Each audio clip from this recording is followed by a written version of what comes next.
Hey, welcome to a brand new episode of STR8UP Show podcast. I am your host, Calvin.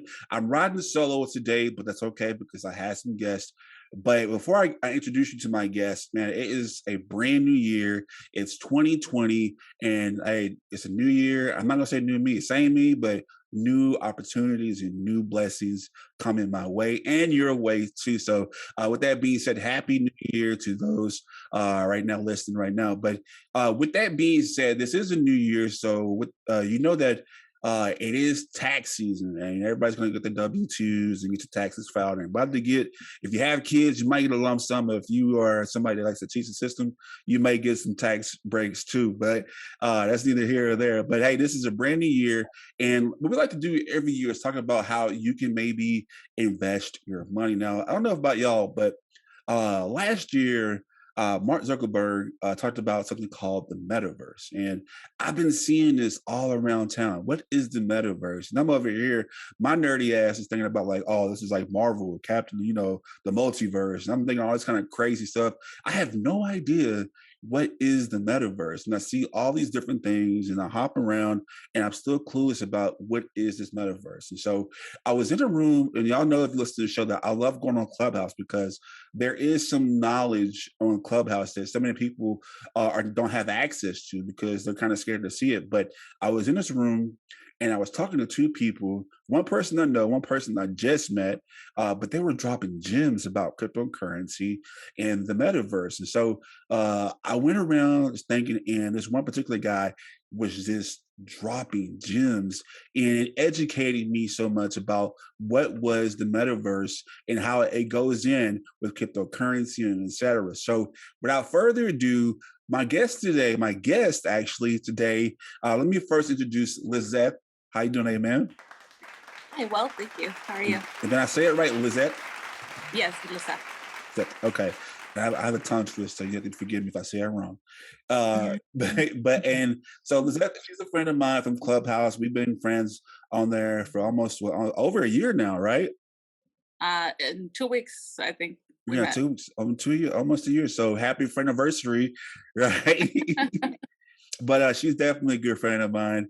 But she is the one that introduced us to this room we were in, and she brought on her friend, our second guest today, Luis. Luis, how you doing today, sir? I'm good, Calvin. I appreciate it. What's up with your straight up show, man? I'm glad I'm here. What's going on today?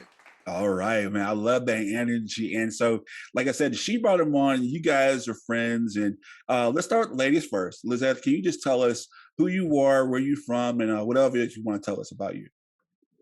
So I am from San Diego, a small business owner. And I, like you, went on Clubhouse because I heard good things about it. I was very interested. I love to learn, and love to learn about things that can help me. So I was like, I waste time on social media. Let me waste time on the media that will actually help me and bring something into my life. So I decided to join. I got referred by a friend, and it just blew my mind. I think the first week I was in there like 40% of the time, like I wasn't even sleeping. I was like working and back and forth between taking care of my daughter, and I was like, my mind was blown. So I love it. I don't know how you guys feel about it, but I met both of you on there, so it's been pretty great.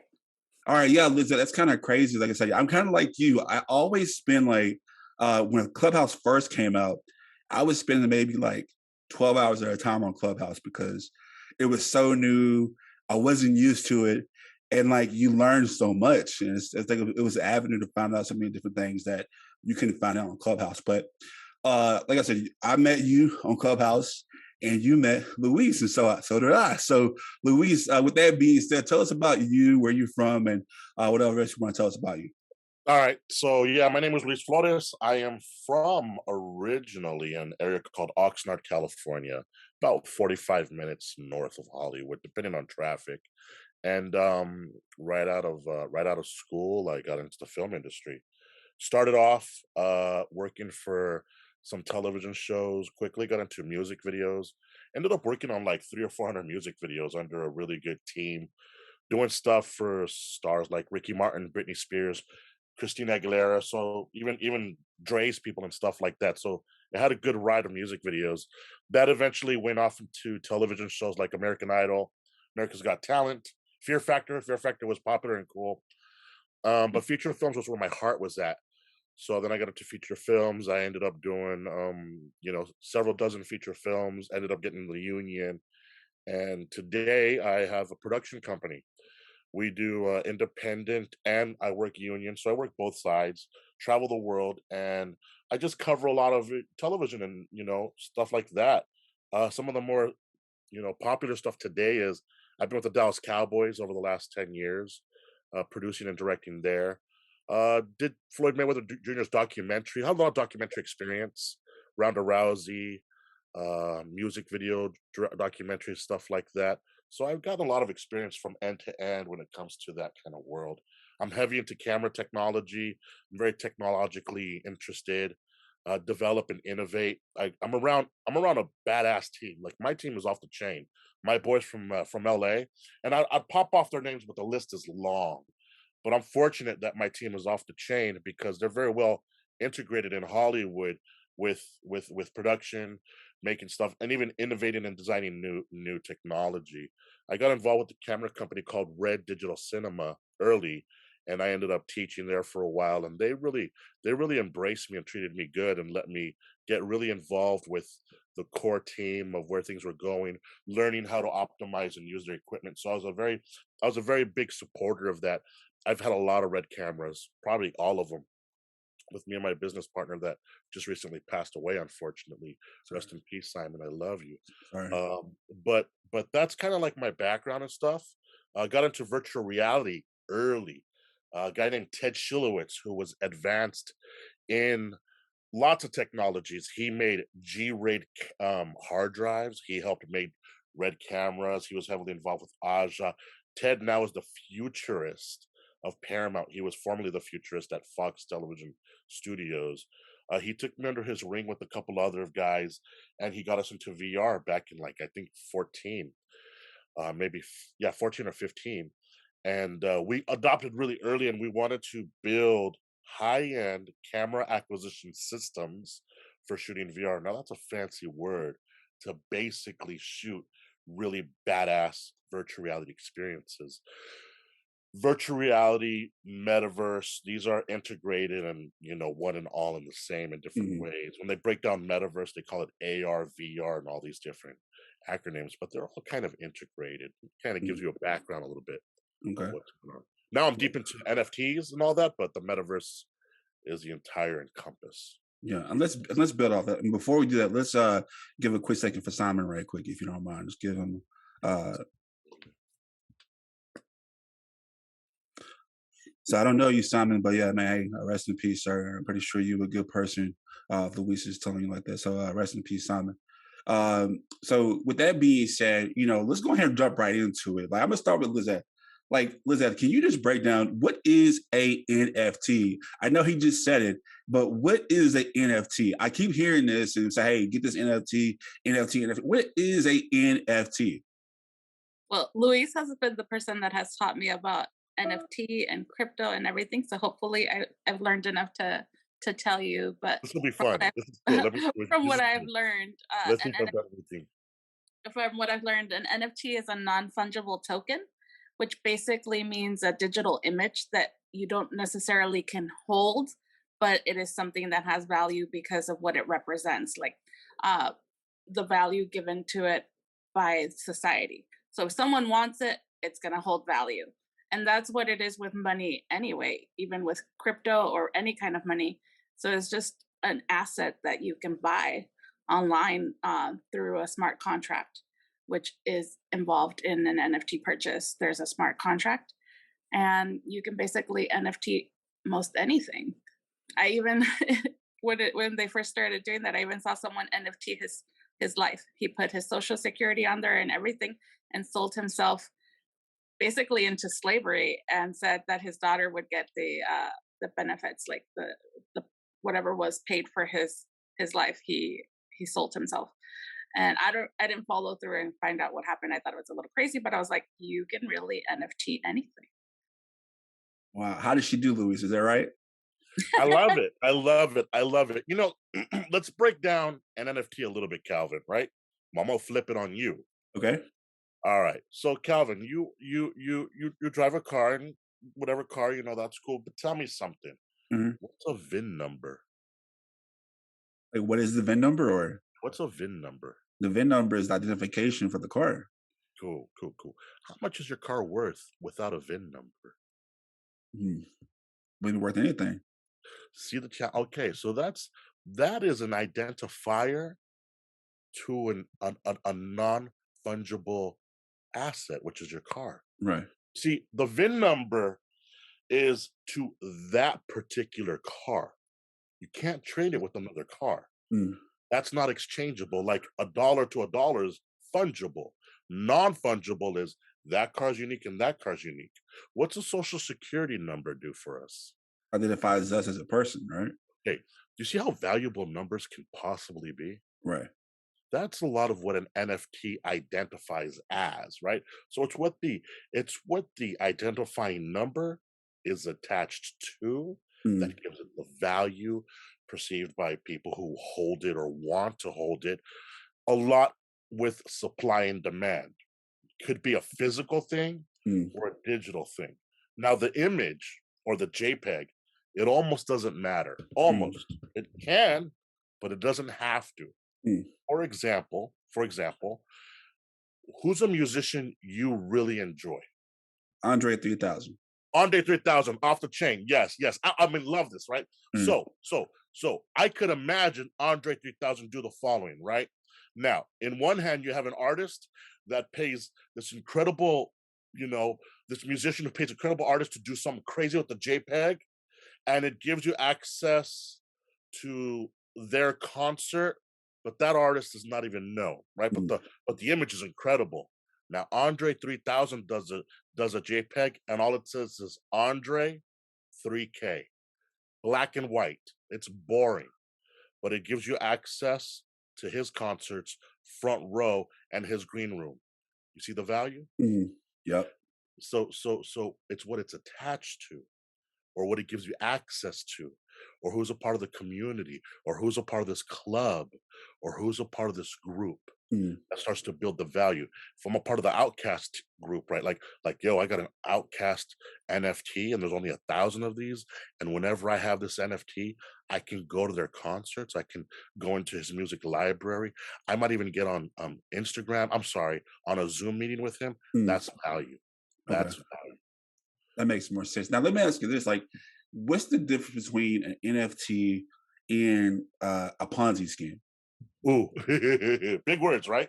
So here's the problem, right? Um, you can have what's called a rug pull, or the rug pulled out from under you and you fall over and you lose it all, right? So some people say that's a rug pull. The problem that we're seeing right now with a lot of the scams or Ponzi schemes, Mm. Ponzi scheme is often tied to the pyramid system, right? Or the pyramid scam, Mm. which essentially states kind of like, yo, if I'm the first person and I'm going to bring in two people and charge them a fee, right? And they got to bring in two people each. So I go 1 to 2 to 4 to 8 to 16. If you're the last person to get in, you don't get the value of the support behind you or after you, right? And then I disappear, right? That's one way of a scheme, right? That's one way that people are being scammed. So people are being scammed in the NFT world with fake promises, with promises they can't deliver, or who's behind it, or perhaps they didn't even want to scam you. They Mm. don't know what they're doing. Mm. And they make the mistake, but you believe because the image is dope that you're just automatically going to make money. So it is your responsibility financially and intelligently to look into who's behind it and what am I going to get? What's the utility? What is this NFT going to do for me? What can I do for the NFT community? Mm. Goes both ways. And that makes much sense. But so one thing, both of y'all hit on it first. You mentioned cryptocurrency, like, and Lizeth, you can take this one if you want, or either one of y'all can. But like, what's the connection between an NFT and cryptocurrency? the major connection that I would see is you need cryptocurrency to purchase an NFT. So you can't just show up with a dollar. I mean, I think there could possibly be some, I could be wrong, but primarily you purchase either an Ethereum or Solana. Those are the two cryptocurrencies that are primarily being used to purchase NFTs. So that would be the biggest correlation. So when you purchase and sell, that's how you pay. And also the gas fees that are involved, so transaction fees, they're all in crypto. Okay, wow. You know what? This is a lot to take on, y'all. This don't go anywhere. We're gonna have more of Lizeth and Louise on the other side of the break. This is the Straight Up Show podcast. Make sure you stay tuned on the other side of the break. Yeah. I think straight up means to be able to speak in a way that is straight up, to be honest, and to speak your truth. Raw, uncut, you know what I mean? It's blunt, you know, straight to the point. This is what it is. It's just a place to be open and honest, and that's what I appreciate most about it. And it provides a place for community members to come together and just be straight up with each other about things that are going on in the world, because it affects all of us. Unfiltered, raw, with all the cursing that Calvin does. Straight up is just being real, telling it like it is, you know, being you. Being solid, being who you are, no matter what it is, no matter what situation you're faced with. All right, this is who you are. It really speaks to me, saying it is what it is and it ain't what it ain't. Straight up. Tired of the same old boring clothes? Want to support your favorite podcast but don't know how? Well, you're in luck. The Straight Up Show podcast store is finally here. In our Teespring shop, you can find all the merch that tells the world you're keeping it straight up. From t-shirts to masks to even leggings, our store has you covered. Just visit straightupshowpodcast.com and click that merchandise button. That's STR8UP.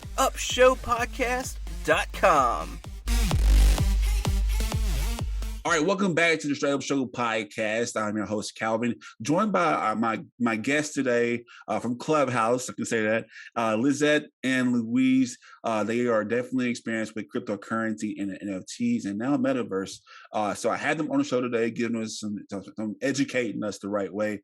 And I want to do this because I want our community, Louise and Lizeth are part of the Hispanic community, and I'm part of the Black community. So I want to give back to not only just our community, but other people as well too, because it really bothers me, and I might get some hate for this, but it really bothers me that some of our communities, it's tax season right now, as I said before, but they get the money that they have, and instead of investing in, not even in a savings account, you go out and buy something stupid like a Cadillac or a Charger, or that eventually, you pay that bulk of money for it, but you can't make the monthly payments. So there's not really an investment if you buy up front and then you have to sell it back to the place you bought it from. So I want to do this because we need to be more educated when it comes to finances and our money. And I know, no digging my parents, but my parents weren't financially literate. And me growing up right now, I'm learning so much about financial literacy that I want to make sure that my kids know what to do now. So this is what the show is about, is giving back not only to our community, but our generation of kids and our families. And maybe my parents are still alive right now. Maybe they can learn something going forward before they pass on. So we have Louise and we have Lizeth today. Thank you so much once again for joining today. What's up, Calvin? You're welcome. Thanks for having us. Yeah. Okay, so we're talking about NFTs, and Louise and Lizeth broke it down. So you kind of had the outcast comparison. Lizeth, you said that you met a guy that actually, or you talked to a guy, or you know a guy that said he valued his life as an NFT.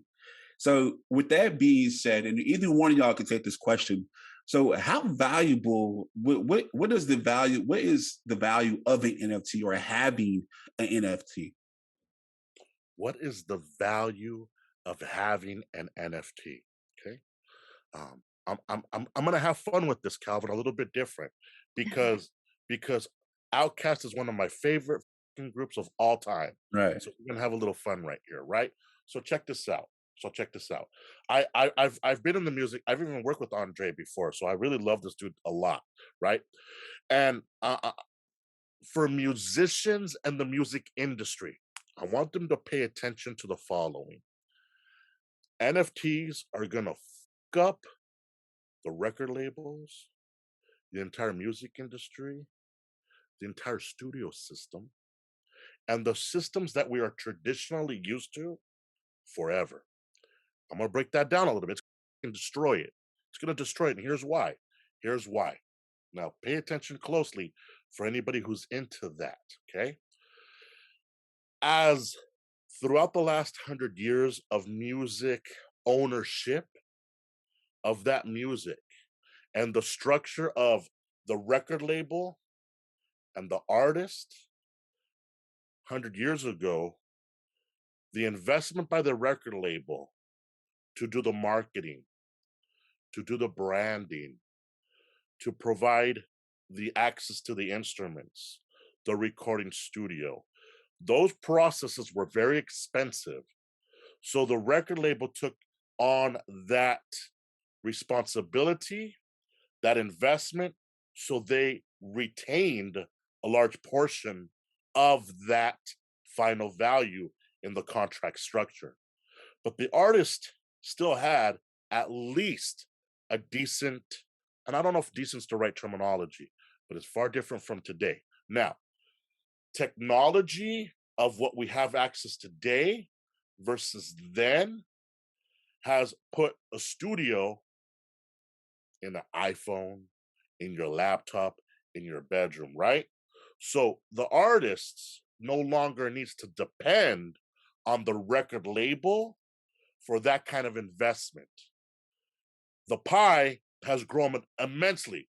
The pie of the money has grown big, huge. But the distribution has not been equal between those that get to keep the points or the royalties and those that made the music, wrote it, or performed it. So the amount of effort of the musician into that album, song, or record does not reflect how much they get.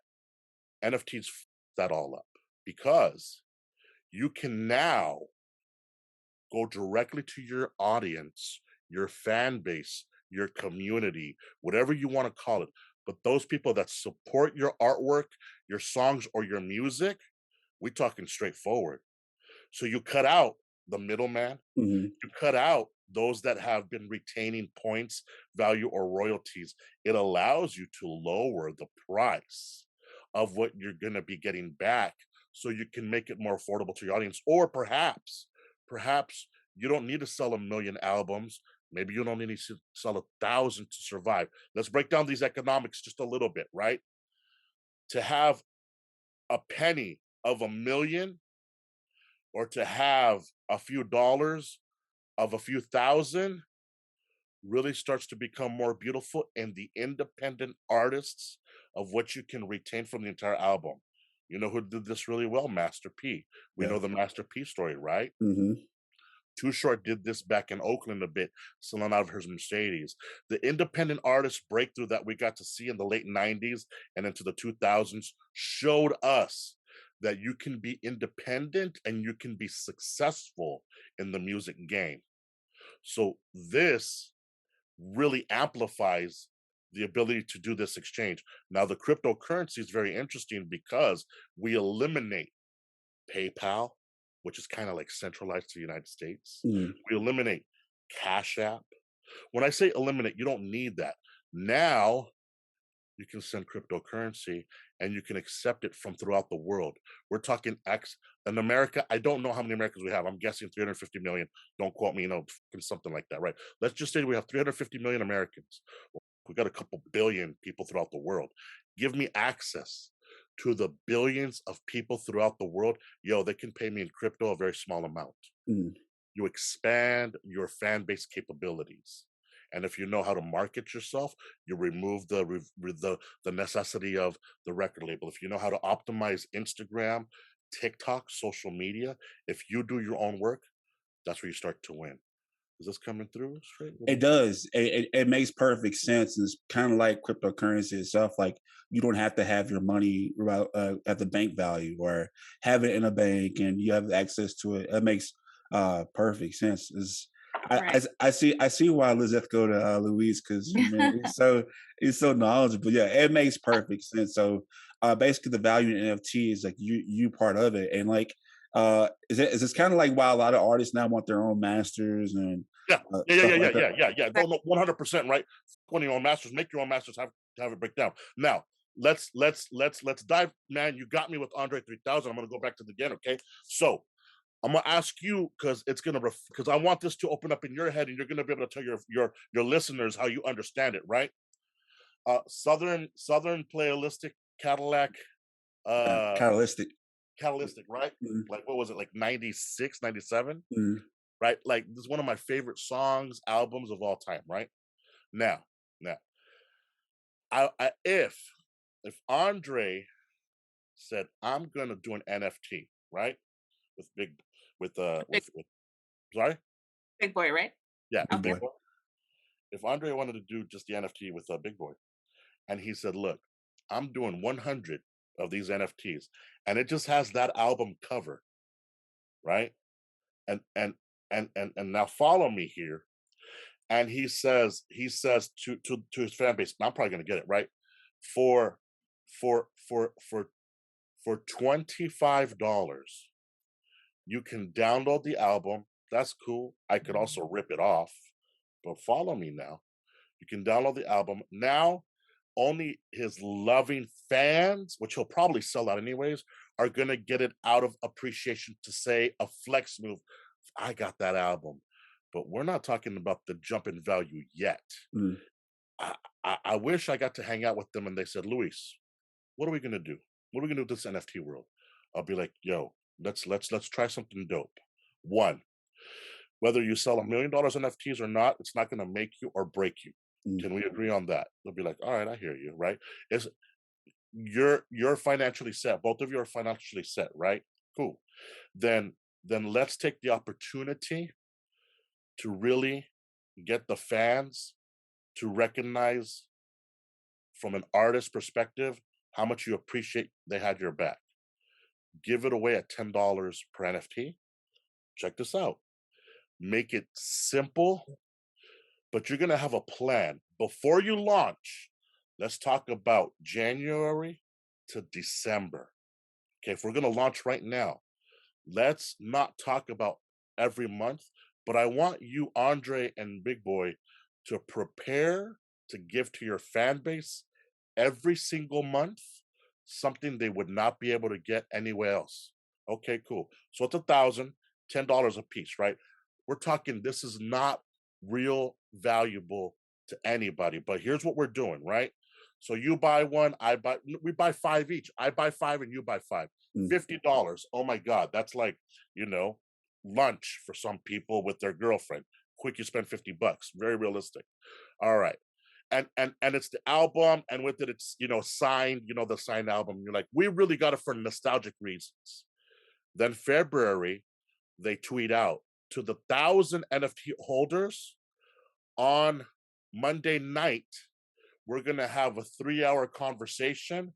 They're going to be in the studio working on something new, and we get to listen in, and it's going to be moderated by one of their best moderating people. Somebody's going to come to the studio. You're like, wait, what? Only if you have the NFT can you go into the Discord. Remember this $10 NFT you and I bought? How much is that NFT worth now? From the $10 we bought it for, and they're saying, now in February, we're going to do this 3-hour interaction conversation. What do you think somebody would pay for it then? Right. So that the longer you have it, the higher the value is. Yes. But it's what the person who develops it adds value to it, right? What they're offering. And I believe that's called the roadmap, right, Luis? Yes, it is a roadmap, but you could have a roadmap in your head. Now, Calvin, I know I'm getting deep into this, but I want you to follow this. I want to see if this is valuable, right? So February, you're like, Luis, this is crazy, but you have 5 and I have 5, right? And then we get an offer on the site, the sales site. They're different sites, like one's called OpenSea, right? It's a marketplace of NFTs, OpenSea, like the ocean, right? Think of it like eBay a little bit. It's kind of like eBay where you resell back and forth. But on OpenSea, Your NFT, you're like, Luis, I got an offer for $100 for 2 of my NFTs because somebody wants to be a part of that Zoom call. Like, what are you gonna do? Like, I sold one. I still have 4 left. So you spent $50 on 5 and you sold one for 100, but you actually have 4 more. So you can still see the value went up. Now check this out. March comes along and they say, we're having a concert in Atlanta at this stadium. To the 1,000 people, we'll let you have first access and front row seats. Now you could buy a ticket at Ticketmaster for $250. But if you got that NFT, now you have access. That NFT just became a $250 ticket. Now you see, it's as up to you as the creator of the NFT of what you provide to the community. Where people start to really understand and gamify the situation. Let's not talk about 1,000 NFTs. Let's talk about 10,000 NFTs. And let's say you sold them at $250. We're talking about millions of dollars that you just accepted. Thing is, are you going to disappear with it? Or are you going to do something so special that the community loves you to death? And then the people who didn't buy it at $250, they got to be there. They got to be at this event. They got to take advantage of this situation. And that's where the NFT starts to skyrocket, right? That's where the difference would be if Outkast said, we're teaming up with Bruno Mars, Snoop Dogg, Jay-Z. And if they dropped 10 different artists, A-list artists, and they said, we're going to have a concert in LA and New York, and your NFT, now we're going crazy. And that makes so much sense now. And like, I like the way you just broke that down. And so the person that has the NFT, they can make the value go up or down. Yeah. But if they give back to the community and people are really seeing the benefits of having an NFT, this allows that person who made the NFT to make another one to make it even more valuable. Yes. Okay. Now, I'm glad you brought up the term, like a person can raise the value. When you're on Discord, because that's how we communicate a lot through these things, right? Here's an example of where things get very interesting. You're on Discord typing and you're like, hey, Andre. And he's like, what's up? You're like, oh, I'm talking to Andre. Like, all right, what are you going to say? Now, people on Discord at that moment, we're talking about people that have juice, they have power. Hey, Andre, hey, I'm a big fan. I listened to you ever since my father got involved. As a matter of fact, my father runs, is the manager, is the CEO of this organization, of this building. What do you like? What would it take for you to come down to this stadium, this location? You know what? Let me get you in contact with my manager. See what just happened? Okay. So you have access, direct communication access with your NFT creator. It's what you do as a fan or as a holder that can raise that level. I'm a filmmaker, right? That's my background, Hollywood and filmmaking. For some people, that's valuable. When I'm in part of a project, when I'm involved or I have these NFTs, I want the value to go up. I want the recognition to be popular. I want people to know about it. What's my power? My camera, my editing, my team, my distribution, my platform, and my understanding of how to get that marketing out there. So I may take the time to go do a documentary on a project, help get more eyeballs on it. And it's not that I'm affecting the level to go up personally, but when a community or 50 or 100 or 300 people, 300 other people see your effort, that you're grinding and you're not asking for anything in return. I'm not doing this for money. I'm doing this because I love the project and I want it to go in value. That's infectious. Now you got somebody else that said, well, damn, if Luis is going to do that, I do a podcast. Like, let me do a podcast of you. Yo, you're doing a podcast. I do this, I do that. Now we got community. And it's the effort of the 300 people that put more time, work, and effort. Now we're tweeting about it. Then your friends and your homies are like, what the f- going on, bro? Like, what the? And you're like, yo, I don't know how or when This went from $250 to 10 G's, but that's where we're at right now. And we're going to keep rocking and moving with this and pushing it forward as a group of effort of all these people behind it. That's a fan base. Wow, that makes it Heavy, right? It's a lot, right? Yeah. Now it makes more sense now. And Lizeth, can you remind us what the acronym means again for NFT? Non-fungible token. Non-fungible token, man. And now you can see the valuable, or my bad, excuse me. You see the reason why you should be investing in NFTs, because it's mind blowing. And I see these different things. Like me, I'm a Colts fan, so I see the Colts NFTs. I'm like, okay, I want to invest in the Colts because this is my favorite team. So that makes it more. Thank y'all so much for breaking that down. We're going to have a little bit more. We're actually going to jump into the metaverse on the other side of the break. Make sure you stay tuned. This is Straight Up Show Podcast. Hey, Calvin here, host of the Straight Up Show Podcast. And guess what? We're back bigger and better than ever with new guests, new straight up topics, and a new way to support the Straight Up Show Podcast. That's right. You can now support our podcast by becoming a Patreon. Straight Up has 4 different tiers that you can choose from, with each tier having their own perks. Your monthly donation helps us produce efficient Straight Up content that you love so much. For more details, visit our Patreon page at patreon.com/Straight Up Show Podcast 318. That's patreon.com/Straight Up Show Podcast 318. I'm Sultan Salahuddin from Southside Season 2 out right now. Make sure you tune in to the Straight Up Show Podcast, because that's where it's happening. You dig? All right, we're back on the Straight Up Show Podcast. I'm your host, Calvin, joined again today with Louise and Lizeth. They've been killing it. They've been giving us a lot of knowledge about NFTs and cryptocurrency. And before we get started, Lizeth actually want to give us more information. What do you want to say? So earlier you asked about how the NFTs applied to music and independent artists. And I recently saw something, I think it was on Instagram, about how the NFT is the most dangerous thing to happen to the record labels in recent history. It's not TikTok, it's not any of that, because the NFT allows the control of power and the money breakdown, where before the label company would keep 80% and the artist would get 20%. And now the artist can NFT their music and keep 80% of the money and only give out 20% to the people behind the project. So that allows the artist to make much more money with less effort and less complication, and having more control about their music and their project and their image. It's basically benefiting independent artists a lot more, especially for our community. We tend to have more independent artists, I would think, than other communities. So it's definitely something that we should all look into.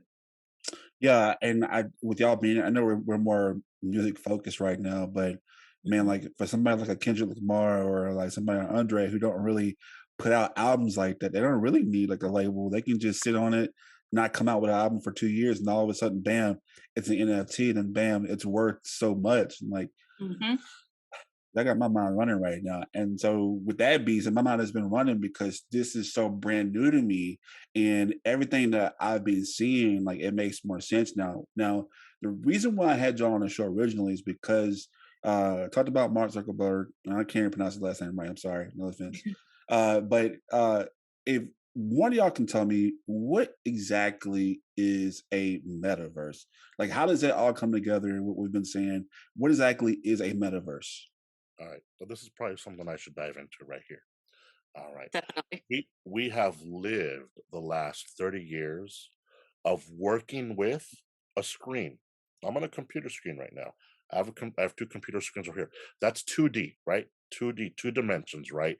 We are going from a 2-dimensional world into a 3-dimensional world through the World Wide Web.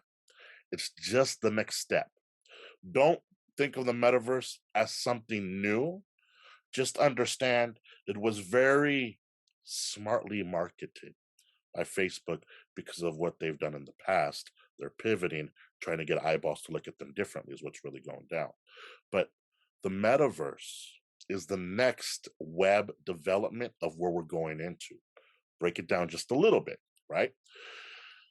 Back in the day, we had Atari of very, very low resolution you know, 2-bit or 4-bit, whatever it was. And then that went to Nintendo, maybe 8-bit. Then we had what's called TurboGrafx 16. What I'm saying is we went through these iterations of resolution on a video game platform till we made some breakthroughs, and then we had 3D space, but it's still on a 2D screen.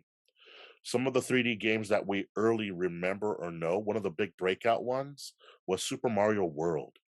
In Super Mario World, you work through a 3D world, right? That's developed in 3D space. X is forward. Y, no, I'm sorry. X, Y, Z. Man, my visual effects artists are going to be killing right now. So it's called X is side to side, right? Y is up and down, and Z. This gives a space direction to work with when they developed a video game. Now, a video game is developed right now on what they call a game engine. It's just 3D world. It's like having a globe, right? In 3D space. And you develop it in the space. Now let's connect it to the computer and the metaverse. Now that you understand video games are built in 3D space, Fortnite, Call of Duty, Halo. The big one that was really a breakout was Grand Theft Auto. People know Grand Theft Auto's award-winning game, right? You go through the world of Vice City or Liberty City or whatever it is, right? That's a 3D space. But here's where things get really magical. You can do it on your phone. You can do it on a computer. I don't have my headset here. It's in my car. But you can put on a virtual reality headset. And when you turn and you look, you adapt the 3D space into the headset. The headset has sensors. The sensors ping it back and say, this is a movement of these many degrees in this, and you move, and it's phenomenal. It's really an amazing. People that have not tried a virtual reality headset, it's a mind-blowing experience. Have you ever tried one, Calvin? I'm one of the worst hosts ever, but no, I have not. So you're missing out, bro. You're missing out on the metaverse. You're missing out on where things are going. Now, remember, we're really early. It's really early development stages, right? It requires a lot of engineering, a lot of money, a lot of investment, a lot of time to get where people think we're going to go with where we're building this, right? But the money's coming in. The engineer is coming in, the support is coming in, and the real key element that people are not 100% aware of, it's the World Wide Web version. They call it Web 3.0. Web 1.0 was where you had email back and forth, right? Back in the 90s, yo, what's an email? And there's this very famous piece that I think, Good Morning America. It'd be cool if you could bring it up right now to your editor, right? Good Morning America does something really funny.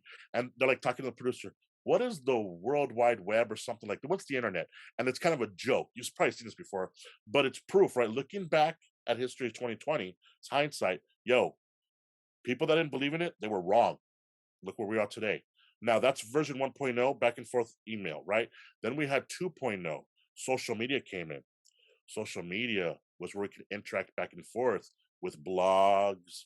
We're looking at MySpace, Facebook, Instagram. I mean, look where it's gone, right? Now what sucked for us is billion-dollar corporations, unfortunately, they fucked us. They fucked us because they went for the money grab, and they really ruined our trust in believing what they were doing with our information.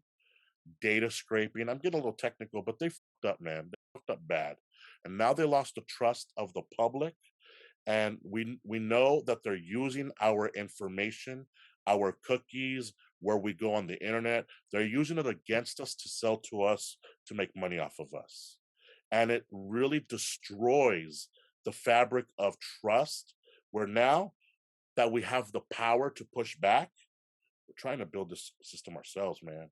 We're trying to build a new world without the few of data scraping us, without the burning of the people, without the monetization systems that we're not even aware of. Facebook is free, but we pay for it.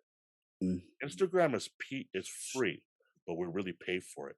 All these systems that are free, why are they worth trillions of dollars or billions and billions?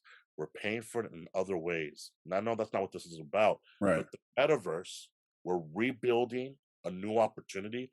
Web 3.0, cryptocurrencies. We have an opportunity for developers that know the technology of code programming to reprogram new opportunities for us to get involved with on an independent, without them involved opportunity. Will we get there? I hope. Right, and that's kind of I was telling my friend this, especially with our community, and like because I'm not, even though I went to college, I think that especially in the Black community, I think that since I think that trade should be more valuable in school. I think because I'm like because we hear about, and this is my soapbox, but I think it was there was Lean on Me on Morgan Freeman. If you've seen it before, Lean on Me. Of course. But he was like, why should my kids know about Mozart and they can't go to an opera, and stuff like that. But I wish that more tech coding and stuff like that would be introduced in our schools, because that's something that they like, stuff like this they can apply right now and be on top of it. I'm gonna use the analogy used in the Clubhouse room that we was in. Like you said that because right now Facebook is trying to be on top of it right now. And if you don't know what's going on Facebook, definitely Google it right now, because they're going through a lawsuit with some different stuff. Admittedly, I'm part of that lawsuit. Can't tell you why, but they're going through a lawsuit, and I think that the meta, like you said, is kind of like a way to divert what's going on.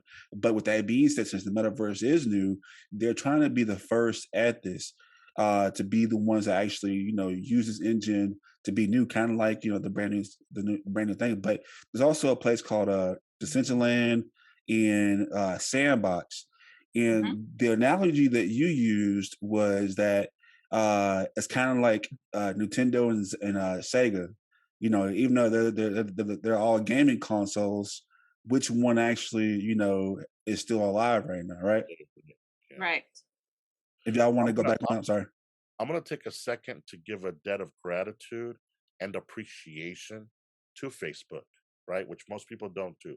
We owe a big debt of gratitude and a thank you for Facebook to be bold and buy Oculus for billions of dollars years ago, and to really be the driving force of the development of this new internet technology that we're all going to benefit from. We're all going to benefit from Facebook's investment and going hardcore on what they're developing. That's the truth.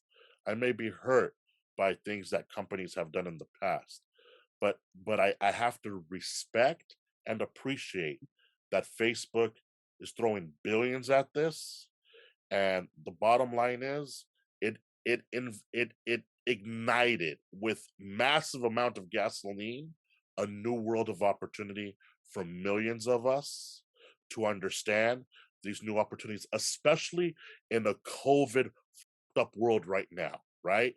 So holy shit, what an incredible paradigm shift in our history of humanity, where they may look back 100 years from now and see the pivot change of the world. COVID, how it shut down the world, and how humans went to Clubhouse in the these technologies, and we communicated, and we found a new destination of rebuilding humanity, which will be in a web digital world that has 3D capabilities that you can call the metaverse. 2 follow-up questions on that. So this is kind of like the Matrix a little bit, so kind of sort of. Yeah, I was like gonna this. say that. Kind of like the Matrix. Actually, I haven't been in any virtual reality experience as well, but I have seen Avatar and I've seen The Matrix, and I think those are the 2 that kind of give me the better sense of what it will be like moving forward. It gives you hope. It gives you glimmer and hope. Now, these are done at a very high level, and these are 2 different ways of looking at it. But the Matrix is in a digital world, and these are avatars. Avatar, the name, it's what we're going to be. We're going to be avatars in that world.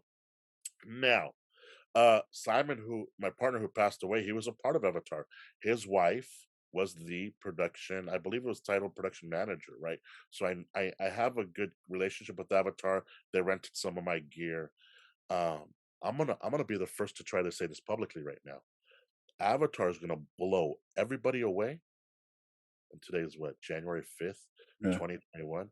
When Avatar 2, 3, 4, and 5 come out, James Cameron is a fucking beast among beasts. And what he's doing with Avatar is gonna, and Disney and the support and the technology, it's gonna blow. Calling it right now, it's gonna blow away everybody and go, yo, this is fucking crazy. And it'll help us understand what financial backing can do for a vision like James Cameron, to help us understand perhaps in the future of where we're going to maneuver and to develop the new metaverse space. Look out for Avatar 2. It's going to be fucking crazy. I know this because I have a real understanding of kind of where he's taking it with technology, and it's his metaverse. It's just not called metaverse. It's called Avatar.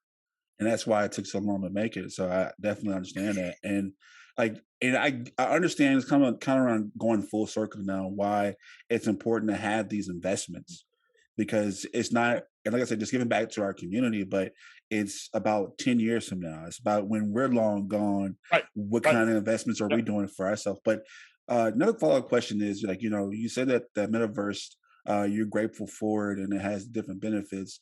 This, if you can give like a simple benefit for the everyday man, what would be a simple benefit for the everyday man for having a metaverse or being a part of the metaverse? Wow, what a broad question. I need to have a better context of what does that everyday man do. Maybe Right. we can kind of narrow that down a little bit. I know that part of it. I know that two things. This guy, I think Lizeth was at it. He was in the room when we talked about it. But this man bought paid like almost $1,500 or $500, $500,000 to have property right next to Snoop Dogg. You remember that? I don't know. Remember? Okay. Yeah. So that's traffic. That's traffic. Now, I'm not a qualified financial advisor. I'm not an investment advisor. Like, this is not investment advice. What I'm going to share with your audience next is what people are hoping and what they're putting their money into, because many of them feel that this is where the value is going to gain. Here's what some people are doing. Snoop Dogg, 66 million Instagram followers, right? Snoop Dogg, more Grammys than I can remember, more awards, and Snoop Dogg is Snoop Dogg. So the value of your property is really influenced by who's around you. When you buy a house, if you could be next to a Walmart, if you could be next to a university, there's value behind that. If you could be next to a lake that's popular, there's value behind that. If you buy a house in the desert and there's nobody within 100 miles, maybe it doesn't have that same value. Similar effect is going to happen in Decentraland, crypto voxels. If you build a virtual space in that metaverse and people have to go find you, might be hard. But if Snoop Dogg has other people naturally in that space and all they have to do is click a button and in 2 seconds they're accidentally in your space, that's just prime real estate. And monopoly kind of sort of. Yeah, virtual monopoly. Virtual monopoly. Yeah. So Wow. it's the prime real estate of who you're around. Therefore, a lot of companies are spending a lot of money to be close to Snoop Dogg because he attracts people. This is going to continue to happen. People will spend a lot of money on a digital real estate space because you want to put your vision there next to somebody that has a lot of foot traffic. It's just foot traffic, but it's beneficial if you have something to offer. All right, Lizette, what were you saying? I'm sorry, what was that? Yeah, did you have something to say, or?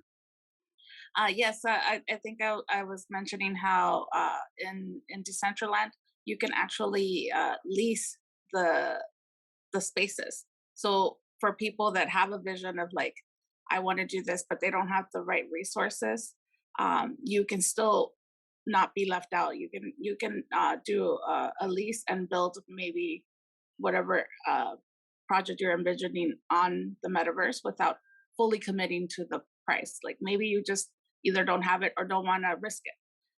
they do have the option to lease. So I think that that's even good news for our community, is that we can start a project without having the $20,000-$30,000 to buy the plot of land virtually. And this is kind of going back full circle. Once again, we can use music as we've been doing so far. But like, say if you have this lease land, right, and you want to do, and I think Ed Sheeran did it, Taylor Swift did it, and some more people did it. Like, Pokemon Go is kind of like a metaverse, and they had an Ed Sheeran concert. So if you were part of this metaverse, and correct me if I'm wrong, like you can lease one of these properties and have a virtual concert. So thank you if you're an independent artist, you people are getting that foot traffic, like Luis was saying. Like if you lease that property right next to Snoop Dogg and you have a virtual concert, people who are visiting the virtual land, they can see your stuff and then they can put that investments in your music. And so, am I right? Is that correct? Yeah. Wow, I think I get it. I think I get it all now. It's marketing. It's eyeballs. It's strategically placing yourself in the best position to have the potential of somebody to invest in whatever you're offering. Music, somebody to listen, right? A new person to walk by and go, what's that beat? What's that song? Let me listen to this. Maybe you'll make a sale. But you want to be in the right position as best as you can be. Okay. Location. Yeah. That's nothing new. Any real estate agent can tell you that. Location in the digital world. Wow, we are really. Yeah, it is important. It is important. We really are stepping to the matrix. It is not the only thing, but it can really advance you fast into a successful position. Let me break it down a little bit, right? So you have the money, but you don't have the resources to be in a popular area, right? Well, you're gonna have developers walk through your space. You're on a headset, like you're in your phone, you're on a headset. You're like, hey, what's up? You're like, hey, what's up? You hear a voice, that's human interaction. Yo, what's up? Maybe you like that voice. Maybe that voice resonates with something you like. You read their name. You find their name clever. Music. Whatever. Music superstar. You're like, oh, you're a musician. Yeah, yo. I've been in the music. Now you're just conversating. Now, when they're looking at your space, the moment you say what your need is, man, I need an artist to come through. I need a developer to help me build this. I need a 3D developer. I wish I could. That person would be like, you know what? I might have someone for you. You find solutions so fast because you're communicating with people who bring value and opportunities. If you optimize that and you know how to talk to people, you can get to your solutions and build your space faster than someone else, deliver, provide value, that communication, that community, that growth, that NFT, you're off and popping.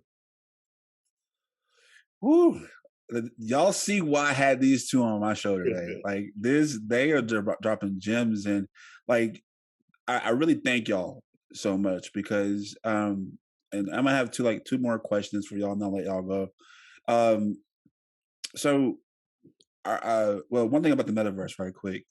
I think as you were saying that it's right now people are putting investments in the metaverse, but right now and correct me if I'm wrong, it's more expensive to try to build it your own right now, right? Oh yeah, it's very expensive. It's very expensive, but you have the flexibility, you have the control, you have the power. These are just video game developers, man. The best metaverse developers are video game developers, and they're in high demand. And video games, people don't know. Video games make more money than music, television, movies, and entertainment all put together. The video game world blows that out of the fucking water as far as the return on investments go and the value out there. These video game developers that understand how to build these games built on software like Unreal, software like that, they'll build the best metaverses, and they understand the best virtual game engine for you to experience. Now you can use other people's software, pay a fee, get into it or not pay or whatever it is, and depend on that platform. Maybe you build your own, and if you have enough reach and enough people to come to your metaverse, which you have control over of its quality and how it's built, that's going to be the fun race. That's going to be the who's going to be TurboGrafx 16, Sega, Nintendo, who's PlayStation, and who's Xbox. We don't know. We don't know. We don't know who's going to be Toys R Us, Kmart, and we don't know who's going to be Amazon. But Amazon is coming. Oh yeah.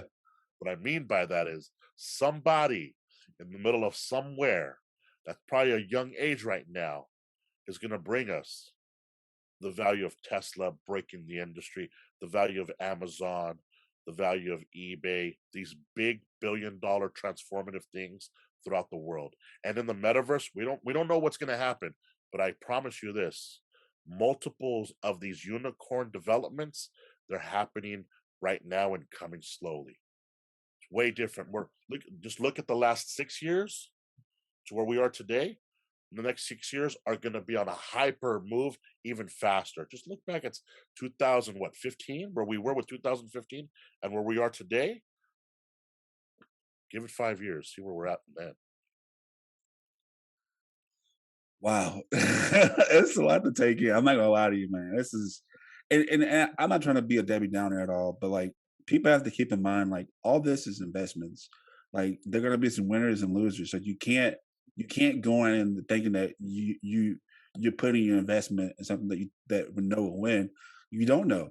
So is it, and correct me if I'm wrong, it's kind of like it's best to like invest in multiple things. Most are going to lose. Most of you are going to lose. Most of you are going to lose your asses.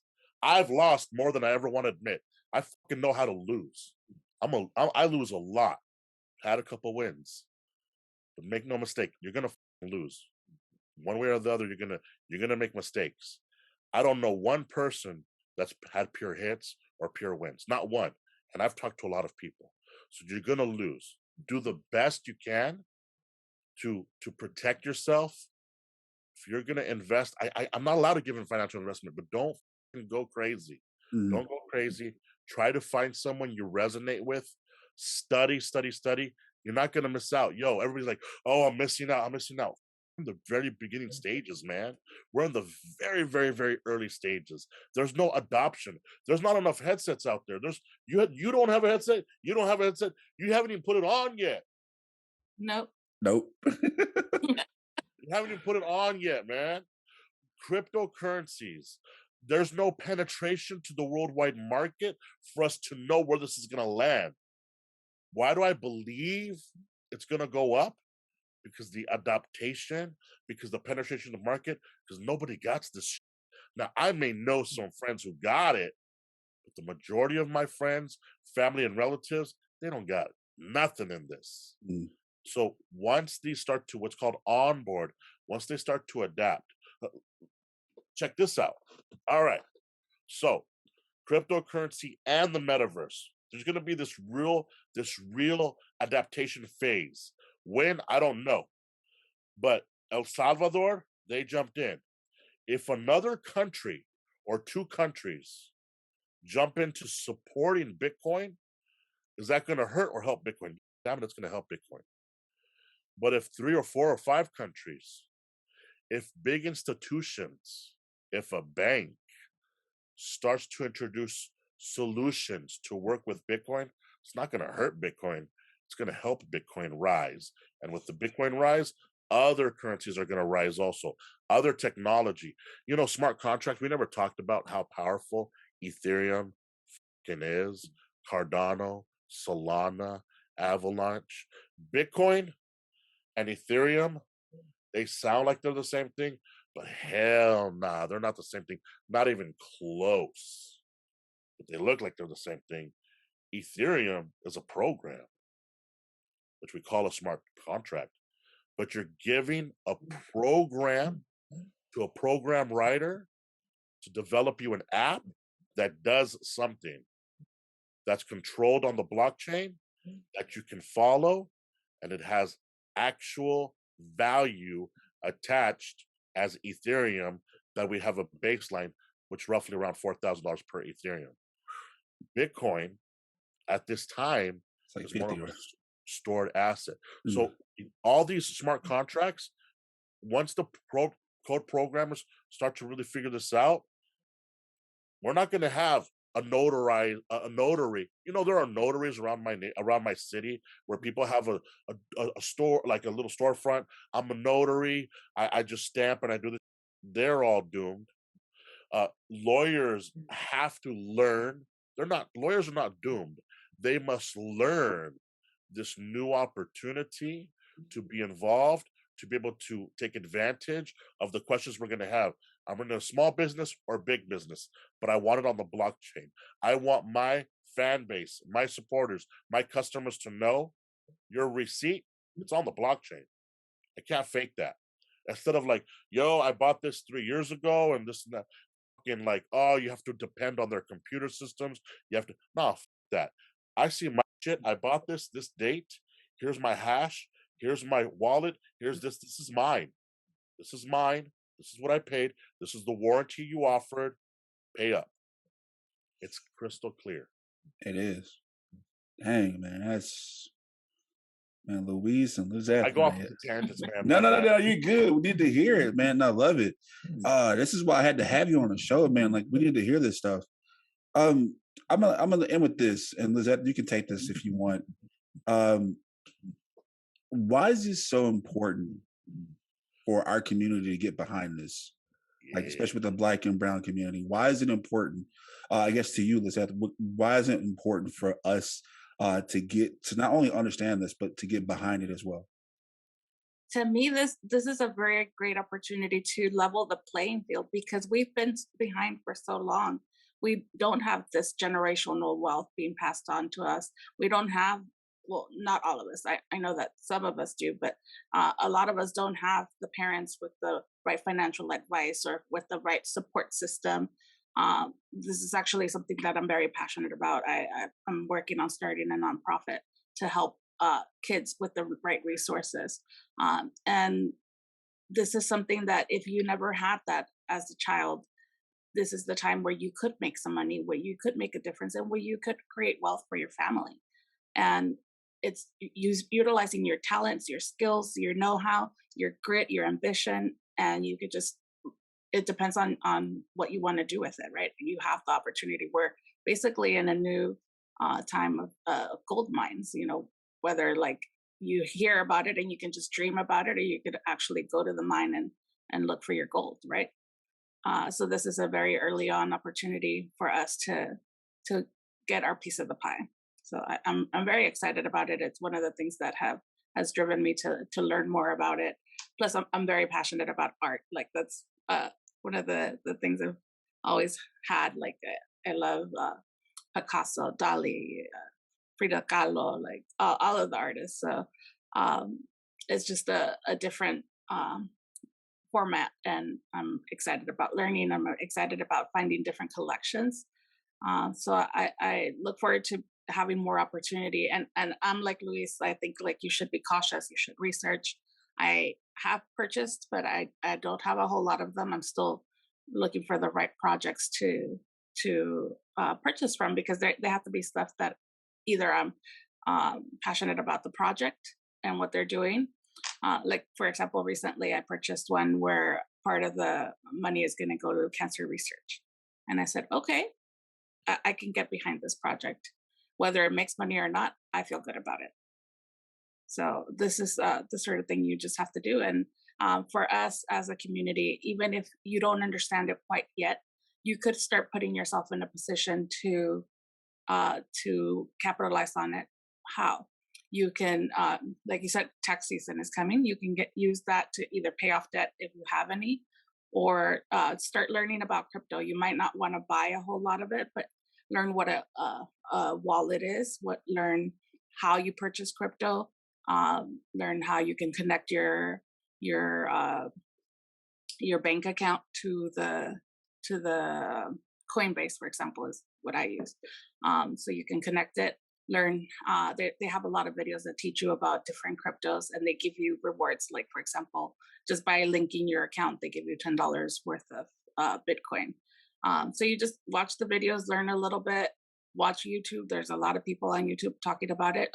You can start picking out the BS from the actual stuff, and you can ask friends that have been in the Bitcoin or in the crypto scene for a while, who they listen to or what makes sense, and you'll find people that you can learn from, and just start positioning yourself in a place for once you get it, once you're like, hey, this is the project I want to invest in, you're ready. You have your wallet, you have your crypto, and you're ready to invest.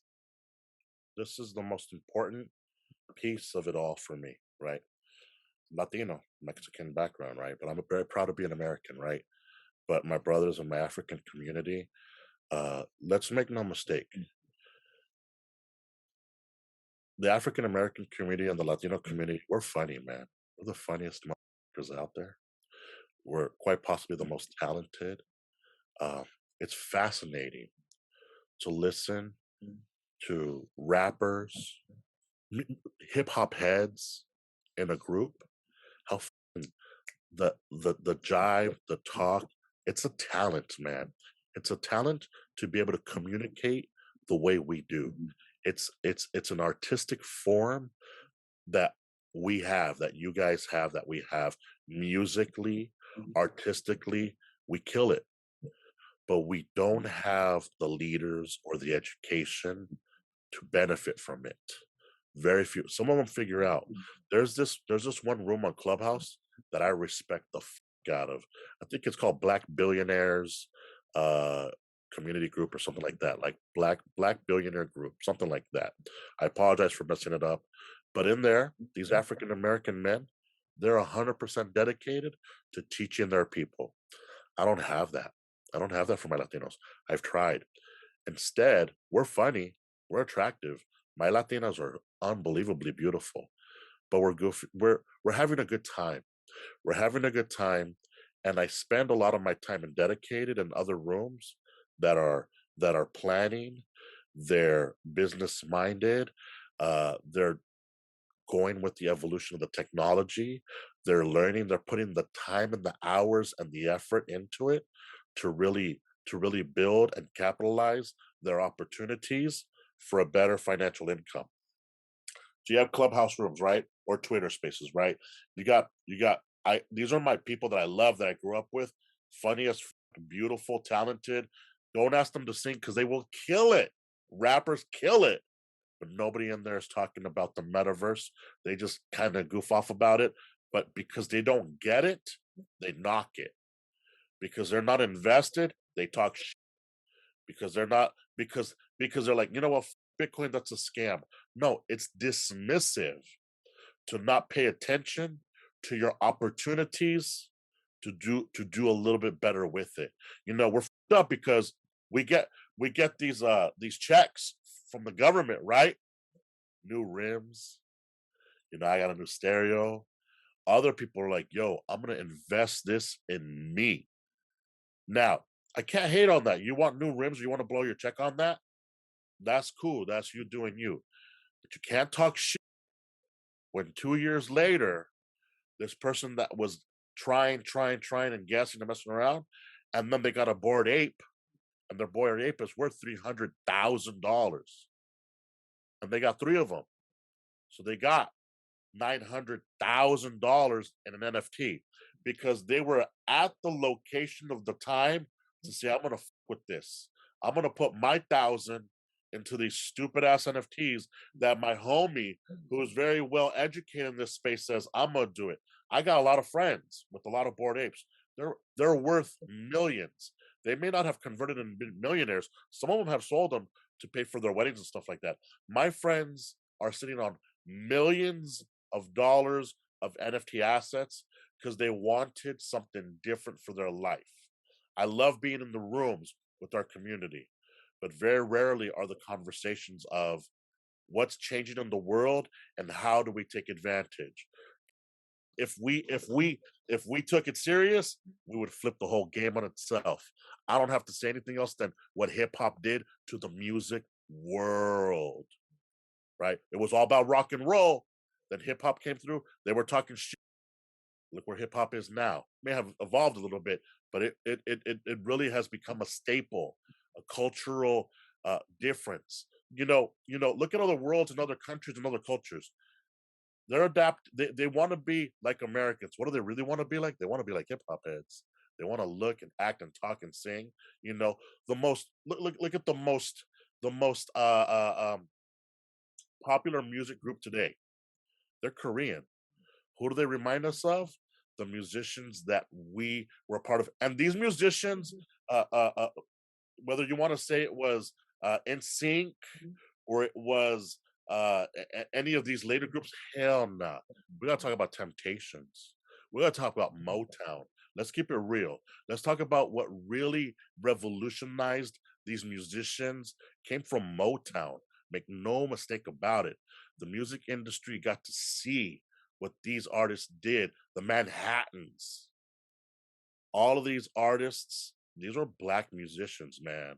So the world evolves by the art we can do, but we don't have good leadership or pay attention to how we could take advantage of it.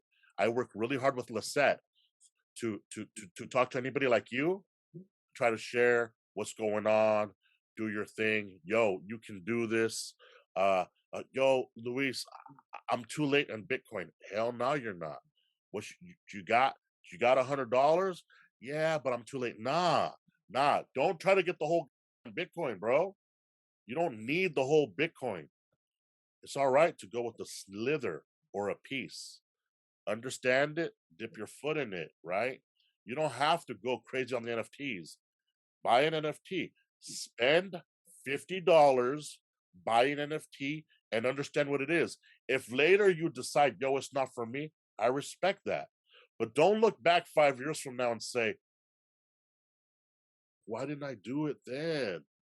Like, don't do that. Don't look back and do that. Invest a little bit of time, go down the rabbit hole, go on Google. What is an NFT? Find somebody you resonate, listen to them, watch this. What's an NFT? Find me, find Lizeth. We're out there. We're not hard to find. We're on Twitter. I've never been in the position where it's not competition and we all win. I want every single person to dive into it because the bigger the adoption of the community, the more we all win. There's no competition here. It's a lot of love. I need people to ape in, to dive in, because then we all trying to get somewhere together better, and we're not controlled. Remember that pie where the majority went to just the 1%ers or the executives or the CEOs? That shit's in trouble. We're gonna redistribute the wealth, redistribute the opportunities, reduce costs, reduce the. I don't need to sell 1,000 albums to get 7 cents per album. TLC got burned on their contracts, right? TLC got burned. We don't have to do these things anymore. Ice Cube left NWA because of the control mechanisms on these things, right? Dr. Dre caught on later, but they did it. So now we learned. There's documentaries you can learn this. So maybe you don't need to do 1 million sales. Maybe you're cool with 5,000 sales. 5,000 sales, but you keep the majority of it. Sorry, man, I go on rants, but no, you're good. No, you're good. You're good. We need to hear that, man. And I'm glad that you all. First off, like I said, once again, I give y'all credit, man. Y'all came on this show and y'all really just killed it today. I've learned so much from y'all that I didn't know, and this is kind of like for me, for y'all listening, this is like an additional class because I heard him in the clubhouse room and Luis just came in for a little bit, dropped the bomb and left. I was like, wow, okay. but no, Lizeth, thank you so much for bringing him to the clubhouse room for us to listen to him, and also thank y'all for coming on the show. Before you go, Lizeth, and like you said, you can be reached on Twitter. How can people find y'all on Twitter? Lizeth, how can they reach you? So I have a club on Clubhouse called Green Goddess, and my Twitter, I believe, is Green Goddess _GH or Green _GH Goddess. I believe that's what it is. It's in my bio on Clubhouse. And I do have a green home and garden goddess at Instagram. So it's green _home _ garden, and _garden goddess on Instagram. And Luis, I don't know if you want to mention the NFT booming. That might be a good resource for people.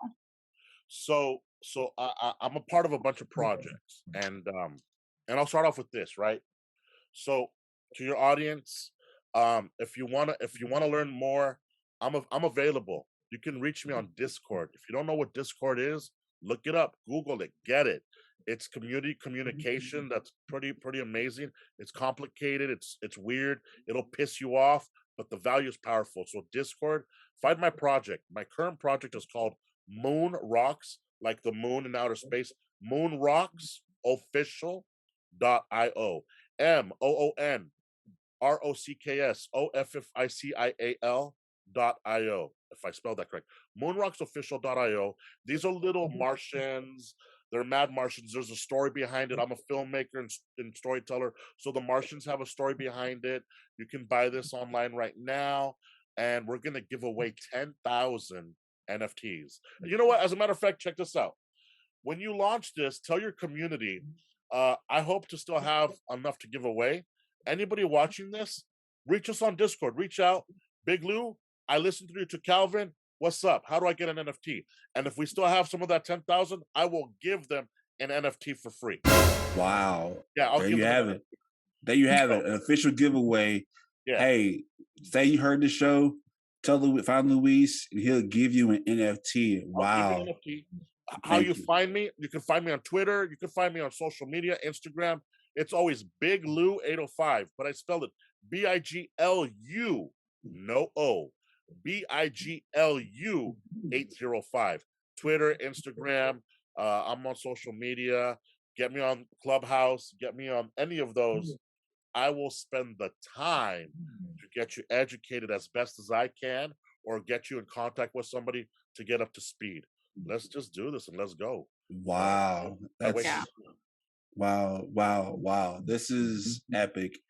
Like, not only do y'all get free knowledge today, you're getting a top opportunity to get free NFTs, and you learn more and you can help somebody. So that's the most important thing about is to help other people in our community. Make sure you get knowledgeable of what all this means, because I learned a lot today that I didn't know. I hope you did too. That's the end of our show. I want to thank Luis. My bad on one Go thing. for it. My bad. Lizeth mentioned one thing that I didn't clearly do. If you have a project, if you're a musician, if you do want to do NFTs, I have a company and an agency and a marketing firm. I would love for somebody to reach out. It's blockarttoken.com. Blockarttoken, BLOCKARTTOKN.com. That's my NFT project of where we can help you. And then if you want to get up to speed, I'm still doing the interviews, I'm still doing documentary work. It'll be NFTboomin.com. NFTboomin.com. Lizeth kind of runs that for me. Still early, we're still building it. You know, we're a small team, we're a small group. We're trying to do something big here. But reach out to us. Calvin, if you ever want to come to our rooms, you want to bring your people, we can do a question and answers. I got you, man. I really appreciate your platform. Thank you so much. And of course, we'll have all his information on the ticker below for those who are watching the show. And if you're in the audio, we'll have all the information on the description page of this episode. But wow, man, y'all definitely came on this show, dropped some gems, dropped some bombs, I like to call it, because man, my mind is just right now, and like that's crazy. Thank you for having us. All right, so that's the end of our show. I want to thank y'all so much for coming on once again. Like I said, hey, you want a free NFT? Make sure you go find Luis on social media. Make sure it's the end of our show. We have new merchandise out right now. You want to support us on Patreon, go to patreon.com/Straight Up Show Podcast 318. That's STR8UP Show Podcast 318 at patreon.com. Also go to our website, straightupshowpodcast.com. That's STR8UP Show Podcast.com. Until then, there's only one rule to our show. You gotta be straight up.